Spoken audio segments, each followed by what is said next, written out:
Seorang pria bernama Tomek bersama kekasihnya Matsya terburu-buru dengan mobil ke kantor mengantarkan proposal pada bosnya untuk pertemuan dengan investor. Tiba di kantor, Matsya masuk lebih awal dan Tomek bertemu dengan dua teman yang memuji tentang proposalnya. Tomek!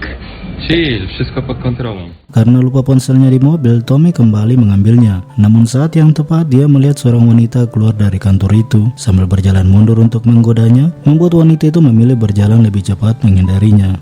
Tomek yang tidak menyadari kalau proposal yang dipegangnya sangat penting untuk pertemuan bos mereka, Keisha, bersama investor yang sedang menunggu. Dia malah mengejar wanita tadi mengikutinya di bus. Di dalam bus, Tomek mencoba beberapa pola yang sering dia gunakan untuk mendekati wanita. Dia bahkan menarik tangan wanita itu untuk meramal nasibnya. Sementara Keisha yang gelisah menunggu proposal dan dihadapkan dengan para investor, berusaha menelpon Tomek tapi dia kehilangan akal sehatnya hanya bertujuan mengejar wanita itu. Tidak lama Tomek dikeluarkan dari bus karena tidak membayar tiket dan diperburuk lagi. Petugas itu menjawab telepon Keisha kalau dia tidak peduli dengan pertemuan mereka. Tomek kembali ke kantor menemui Keisha yang sangat marah merobek proposal itu dan tanpa ampun memecatnya. Sekarang hidupnya menjadi tunawisma. Dia pergi ke adik laki-lakinya Janek yang sebenarnya menolaknya, namun karena Tomek memintanya untuk semalam, dia akhirnya diizinkan tidur di sofa. Malam itu Tomek meminta bantuannya untuk meretes sistem pengawasan kota dengan alasan bahwa dia telah bertemu dengan seorang wanita. Yakin itu jodohnya, tapi Janek menolak karena menurutnya itu ilegal. Janek adalah seorang hacker yang canggung dan kaku, lebih suka mengurung dirinya di depan komputernya dan ditemani dengan bunga kaktusnya yang dinamakan Gauss. Kemudian Tomek yang sekarang tidak memiliki pekerjaan, dia menelpon temannya Karolek untuk meminta bantuan tapi tidak terbantukan karena menganggap Tomek pria yang bodoh yang menyanyiakan peluang. Dia pergi ke bar dan melihat teman lamanya Midas yang merupakan produser film. Lalu saat Tomek menanyakan lowongan pekerjaan padanya, Midas mengaku kalau banyak saingan, jadi dia berhenti memproduksi film dan ingin pindah ke Hollywood. Dan karena keduanya minum terlalu banyak, Midas mengungkapkan kalau dia sedang dapat tawaran dan jika dia membuat dokumenter pernikahan, paspornya akan dikembalikan jaksa. Jadi menawarkan Tomek untuk bekerja di balik layar, membantu memegang kamera dan atau lainnya. Namun Tomek menolak karena itu bukan bidangnya. Midas menyadarkan bahwa dia akan mendapat bayaran besar dan bertemu koneksi hebat. Penasaran, dia bertanya siapa koneksi hebat itu. Midas menunjukkan foto seorang menteri bernama Koseki dan istrinya Patsy, seorang bintang film yang payah, menjelaskan kalau putra mereka yang akan menikah. Keesokan hari Janek pergi ke toko bunga untuk membeli bunga kaktus dan menemui penjual bunga Clara yang sebenarnya Janek menyukainya. Namun karena tidak berani mengungkapkan perasaannya, dia menjadi kaku dengan diskusi mereka. Sementara Tomek masuk membuat Janek keluar dari sana dan Tomek membayar bunga itu. Dia keluar dan menghakimi Janek tentang sifat pengecutnya di hadapan wanita, menawarkan bantuannya untuk membantu dia menemui Clara, tapi malah berlari pulang dan meminta Tomek keluar dari apartemennya. Sebelum pergi, Tomek memberinya saran cuma-cuma bagaimana berbicara dengan Clara. Setelah beberapa gagasan yang disarankan pada Janek, Janek pergi menemui Clara dan berbicara seperti yang disarankan Tomek. Pola itu berhasil dan dia mendapatkan kesempatan berjalan-jalan dengan Clara, yang kebetulan Clara akan pergi ke bank. Namun saat Janek menawarkan untuk pergi ke bioskop, tiba-tiba seseorang menjatuhkan vas bunga di sekitar mereka, membuat Clara yakin itu pertanda buruk dan dia tidak yakin untuk hubungan mereka. Tomek akhirnya menyetujui tawaran Midas untuk proyek itu. Dia dan Janek pergi menemui Patsy yang dengan kemampuan Tomek memberikan pujian pada Patsy, membuatnya merasa dihargai karena menganggap selama ini peran film yang dibintanginya tidak mendapat pujian dari orang-orang. Senang dengan kehadiran Tomek, Patsy memintanya untuk menandatangani kontrak perjanjian rahasia yang menegaskan kalau semua informasi dalam pengambilan rekaman tidak boleh dibocorkan. Tidak lama muncul wanita yang dikejar Tomek di bus yang merupakan calon menantu dari Patsy bernama Ola. Tomek yang berbalik melihat Ola dengan pandangan bahagianya berkenalan dengannya. Tomek lantas memberi selamat padanya, berkata, "Apakah kau akan menikah?" Właśnie.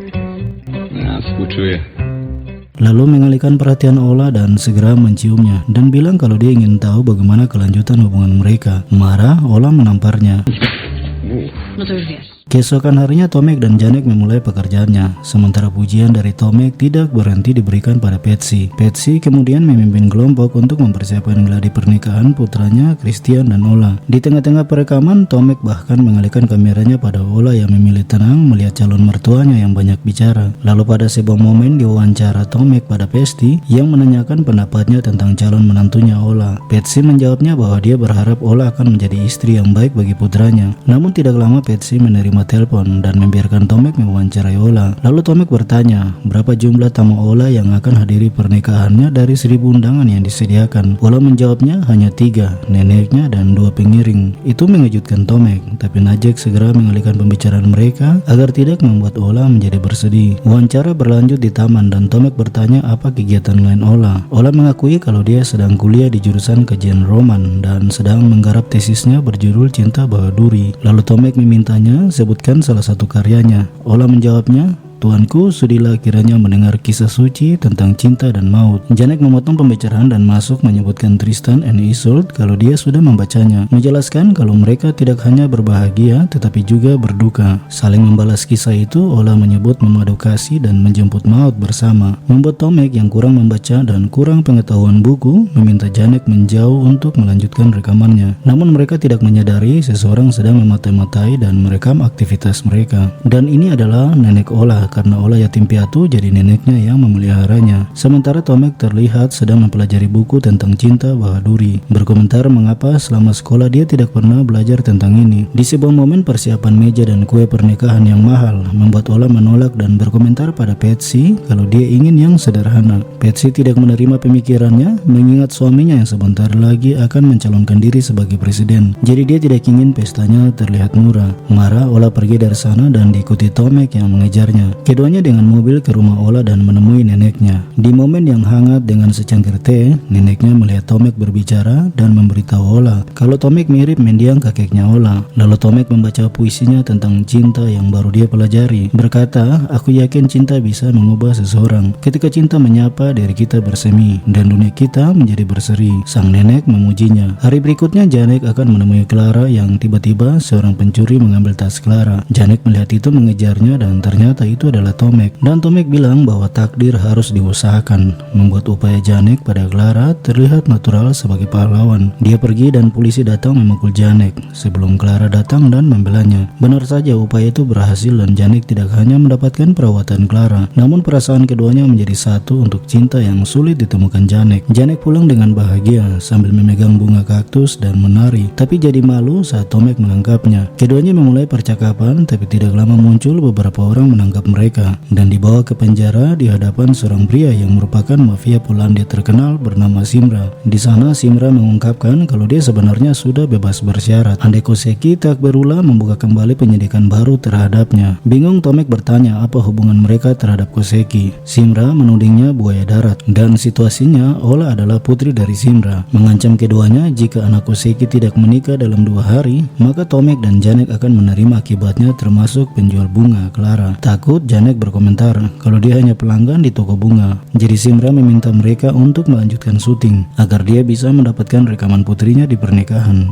Di hari berikutnya Janek menemui Clara dan memberitahu kalau dia akan pergi untuk menemui seorang wanita dan meminta mereka putus. Clara yang bingung karena kemarin keduanya baru saja mengungkapkan perasaan mereka, tapi yang sebenarnya bahwa Janek takut akan ancaman Simra yang melibatkan Clara. Keesokan harinya Tomek dan Janek memulai tugas mereka dan mewawancarai Ola dan Christian termasuk Koseki yang datang untuk gladi pernikahan putranya. Sementara anak buah Simra mematai-matai dari jauh. Tapi di suatu momen Patsy meminta Tomek mewakili Christian untuk berdansa dengan Ola. Awalnya dengan musik santai, Patsy menonton dengan tenang. Lalu saat musik Cha-cha diputar, keduanya berdansa dengan semangat. Namun itu membuat Patsy menjadi tegang melihat keduanya dan menghentikan musik. Setelah itu Patsy mengundang Tomek di mana dia sebenarnya tertarik dengan gerakan dansa Tomek yang penuh semangat. Jadi Patsy menawarkan romansa dengannya. Suatu malam di bar, Janek mendengar percakapan Patsy dan putranya, di mana Christian menolak untuk menikah. Namun Patsy menegaskan agar tidak menghancurkan ayahnya yang tinggal 3 hari akan menjadi presiden. Sementara Tomek pergi menemui Ola yang sedang bersedih. Melupakan ancaman Simra, dia menyatakan cintanya pada Ola. Awalnya Ola menolak dan memintanya pergi, tapi perasaan yang mengikat menemukan keduanya di balik pintu. Di tempat lain dan momen yang berbeda, Clara mendatangi Janek mengungkapkan perasaannya. Namun Janek masih ketakutan dengan ancaman Simra, jadi meminta Clara agar pergi. Lalu saat di jalan, Clara dihadang oleh 2 pria yang akan menangkapnya. Muncul Janek membelanya, namun dia terkena pukulan mereka. Lagi-lagi Clara merawatnya dan menganggap Janek pahlawannya. Kemudian Tomek yang baru pulang dari rumah Ola, dia ditangkap oleh anak buahnya Simra saat Ola melihatnya dari jendela. Ola pergi menemui ayahnya di penjara, menyatakan akan menikahi Christian dan meminta ayahnya melepaskan Tomek. Sementara Janek yang datang berusaha menyelamatkan Tomek, malah dia ditangkap, tapi membawa sebuah bukti yang meminta anak buahnya mengirimkan pada Simra. Tidak lama Simra meminta anak buahnya untuk membebaskan mereka berdua. Di waktu yang sama, momen pernikahan akan dimulai. Tomek dan Janek berusaha mengejar momen itu. Tomek tiba di pesta pernikahan, menyatakan Christian membohongi Ola dan membawa lari Ola menaiki bus. Di sana, Tomek menelpon Patsy dan mengirim bukti yang ditemukan Janek bahwa ternyata Christian punya kekasih yang adalah seorang pria, mengancam Patsy akan membeberkannya dan mempermalukan Koseki. Jadi dia meminta 3 permintaan yang harus disetujui Patsy. Yang pertama, batalkan pernikahan Christian dan Ola di catatan sipil. Kedua, bebaskan Simra, dan yang terakhir meminta Koseki untuk mundur dari pencalonan presiden. Janek dan Clara juga bersatu untuk kebahagiaan mereka, sementara Patsy dan Koseki harus merayakan pernikahan putranya dengan pilihannya. Film berakhir saat Tomek dan Ola pergi menjemput Simra di penjara. Terima kasih telah menonton dan film pun berakhir.